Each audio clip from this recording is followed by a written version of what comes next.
দহৰ বাবে মই আহিছোঁ ওলাই, মোৰ দেশৰ মাটিৰ গান গাবলে সদায়। এই গানটিৰে যোৱা বছৰ আমি যেতিয়া ৰাজীৱ শদিয়াদাক আমাৰ বিহু মঞ্চলৈ আমন্ত্ৰণ কৰি আনিছিলোঁ, প্ৰথমে এই গানটিৰেই মঞ্চ মুকলি কৰি তেওঁ ওলাই আহিছিল।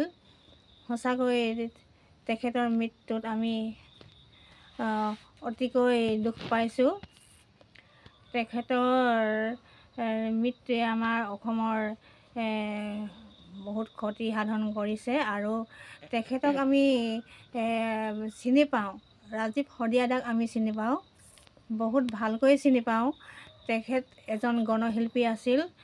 তেখেতৰ যিটো গানৰ প্ৰতিভা, সুৰ, কোনো গায়কৰ লগত পাৰ্থক্য কৰিব নোৱাৰি।